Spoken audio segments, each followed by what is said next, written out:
breaking news reaching us here at Sky Centre.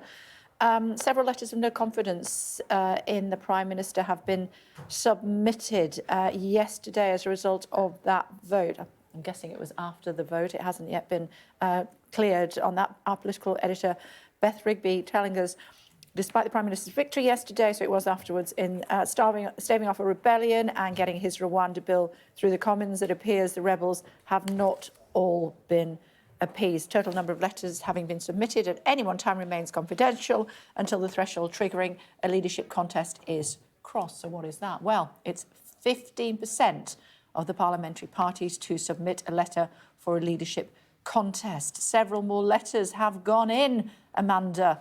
No wonder he's having a news conference. Yes, absolutely. I mean, it's interesting, isn't it? He's kind of riding the wave of the victory last night. He has managed to get this flagship legislation through. In some ways, he faced down the rebels, only 11 of them actually willing to vote against the government. But now we learn that several letters of no confidence have been submitted into his leadership. We've had so many leadership elections in the Tory party in the past couple of years. Are they really willing to do this again, particularly in an election year? Well, some of them clearly feel strongly enough about it. They clearly don't have faith in his policy working. I suspect some of those letters are from the 11 rebels who were willing to vote against the government. Most of them were kind of the usual suspects who supported Boris Johnson or Liz Truss, never big fans of Rishi Sunak himself.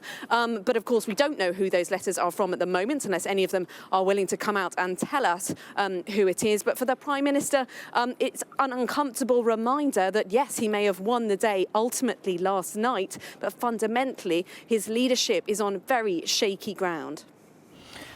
Yeah, not a lot at the moment. There does need to be 15% of the parliamentary party in order for him to potentially face a challenge. Obviously, that hasn't been reached yet. We don't know how many have gone in. We did see what happened as far as a previous Prime Minister was concerned, and they were literally ratcheting up by the hour, talking about Boris Johnson, of course. What's your view on what might happen next? He's going to hold on as long as he can this year for all sorts of reasons before calling a general election, is my take. I completely agree with you. I mean, I think fundamentally, until the economy improves enough that people are feeling better off, I think that probably is the principal reason. Yes, we know that he's arguing, well, inflation has now halved. I've met that pledge. He hasn't really met any of his other 5 pledges he made at the start of last year. All attention has been focused on the Rwanda plan. All his political capital has been expended on trying to get this through. But that's only part of the way. The government believes this is part of the route to stopping the small boats. But the rebels clearly believe that as it is at the moment, it's just not going to work. So certainly he's going to be waiting and seeing in the summer whether or not we see a drop-off in the number of boats coming over.